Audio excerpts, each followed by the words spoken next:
All right, so I'm currently on the phone with Trevor. He's another musician that reached out about the interview series. So I'm going to go ahead and give him the chance to introduce himself. Hey, my name is Trevor. I'm a drummer mainly. Been in a couple bands like Solar, Finger Paint, Iconics. You've most likely never heard of all of them.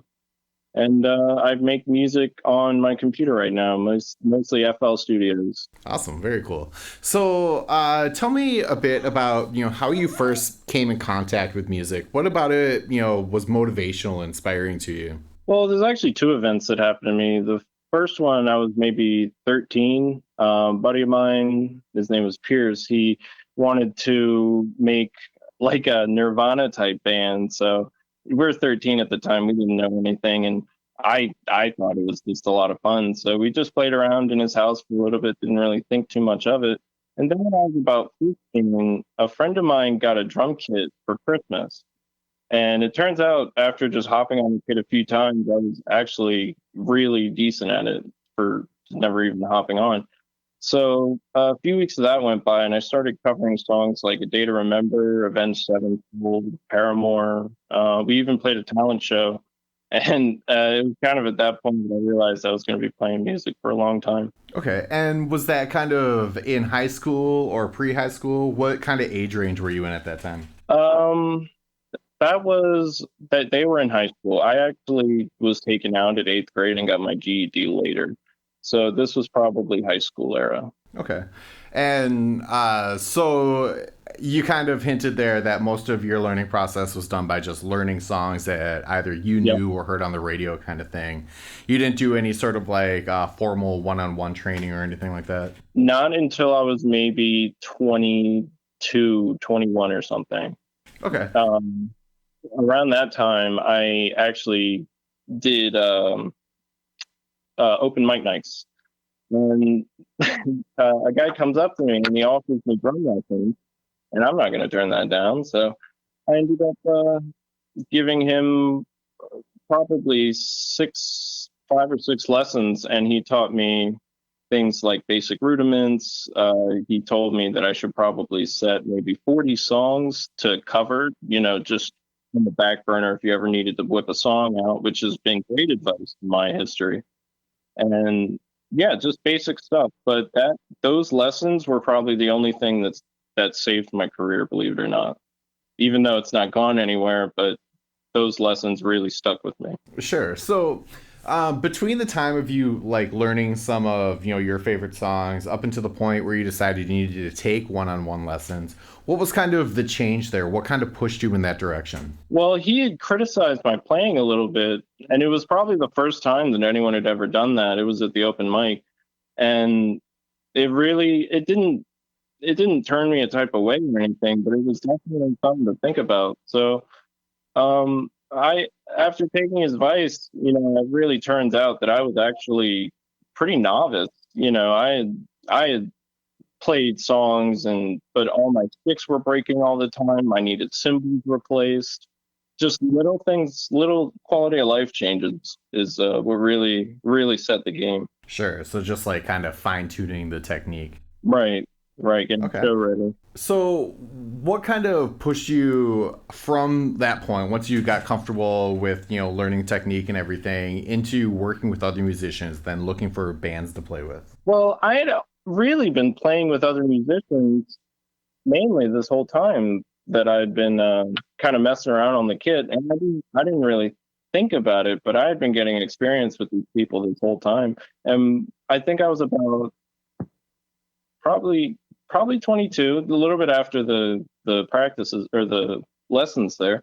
A little bit after that, I realized I should probably start posting stuff online, start looking for other people, and see and really put my head into it and do my own. And were you learning any other instruments or anything, or was it just drums were the focus? Well, drums were always the focus, but I did always every now and again buy a guitar to mess with because I used to be able to play Icarus Lives by Periphery on guitar. That's my hardest song. So Yeah, I played around with the guitar and bass a little bit. Never piano. That stuff's hard. I commend piano players. So you mentioned that you started posting online looking for musicians. Tell me a bit about that. How many kind of ads did you put out there? How many musicians did you get responses from? Very few ads and very few musicians. I think I put out two ads, one on Craigslist and one on Facebook, some social media. And the Craigslist one is actually the one that found me Icon X, my first band.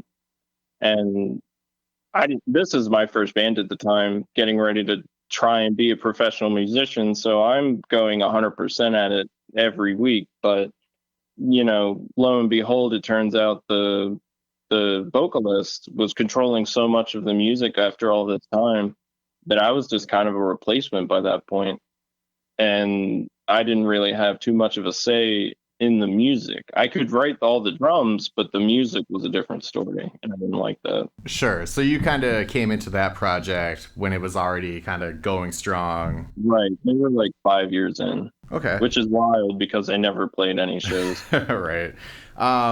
So what was the next move then once you kind of figured that that wasn't the right environment for you? Once I got out of that, I made another Craigslist ad and found a guitarist who ended up being the guitarist for one of my bands, Solar.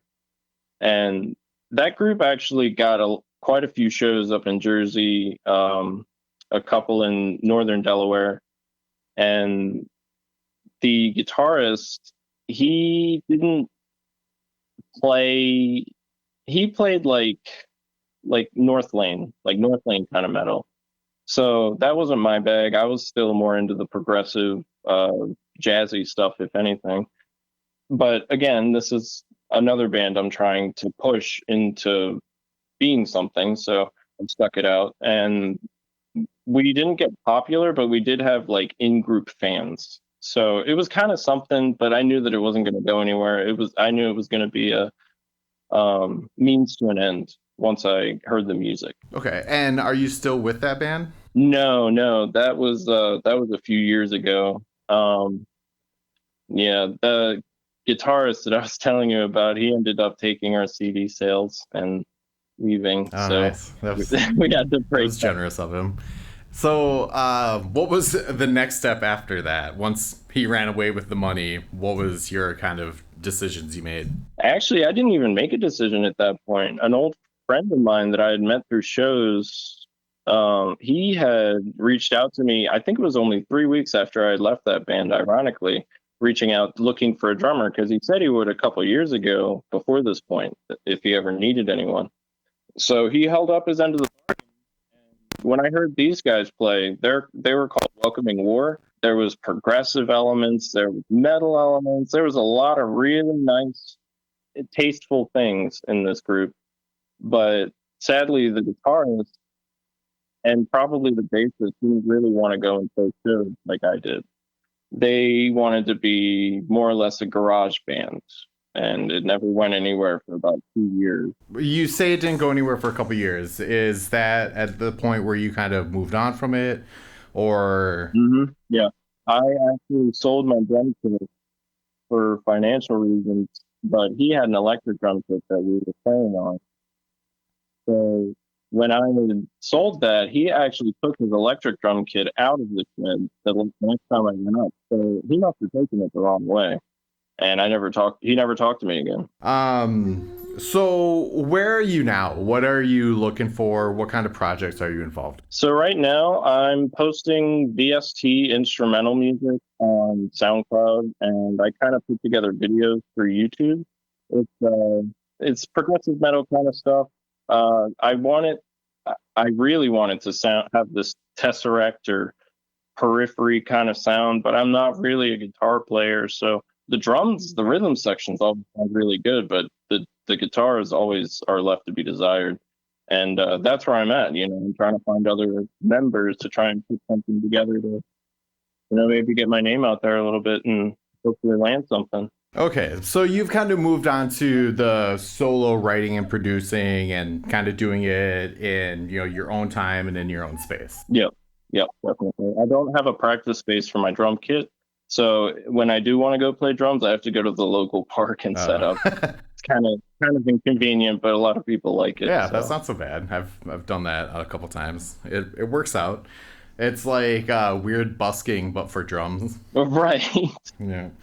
Cool. So, you mentioned that your current project is a bunch of like VST instrumentation that you're doing, and hmm I think you mentioned Fruity Loops is the DAW that you're using. Yep, that's also.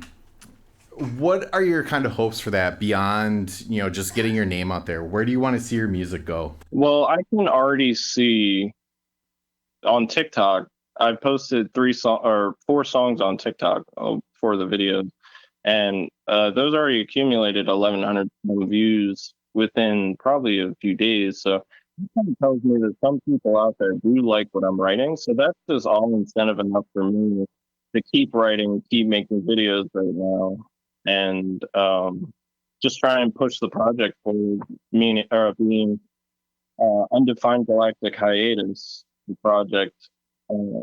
It's supposed to also be a means to an end, but because I haven't found that group of people to really make me the next, uh, the next Matt Halpern from Periphery or something. That's what I want to be. I want to be a slow moving but very powerful band. Okay, and so you think down the line, part of the ambition is to get a new group of people together?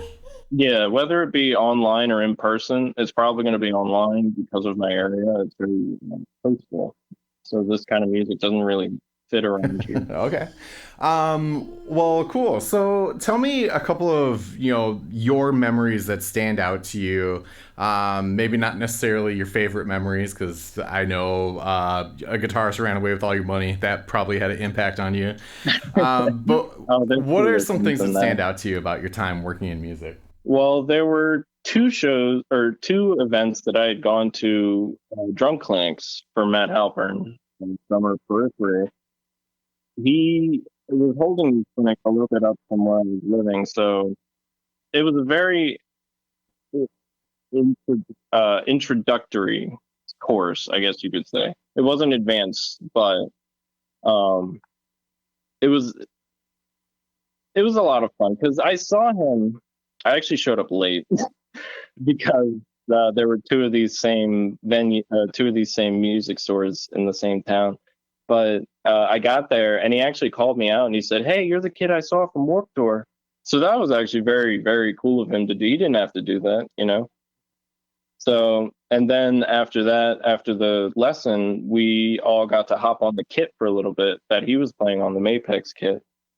And uh, I don't like to really boost my ego, but I do know that I am a decent drummer. And Matt came up to me afterwards and he was like, "Man, you're really doing some good stuff out there.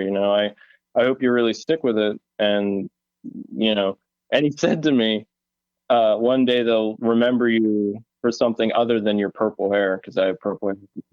And at the time, I almost took it sideways, but looking back, he's just looking out for me. So, I really want to make it to see him again one day. Very cool. So you mentioned that you do have a presence on TikTok that you're releasing songs for, and then also, you're putting the stuff out online. Where can people find you and check out your links? Mainly, I post the music on SoundCloud under Undefined Galactic Hiatus. There's a whole story to that name, but I do post under that name on YouTube, and that's about it. Actually, I don't really post anywhere else. I deleted most of my social medias a couple years ago. Okay. Um, and then I always like to give the person that I'm interviewing the opportunity to put out their last word. So a message you want to throw out there that you feel you resonate with. Sure, if you feel like you like playing music, don't ever give that up. You don't have to be professional or the best, making a whole bunch of money. The point of playing music has always been to have fun. To me, it's therapeutic. It's very enjoyable and it's expressive. And I mean, it's downright cool anyway. So my self-destructive ego may have stayed that way if I never picked up an instrument. Just do what you like as a human and what else do we have on this earth?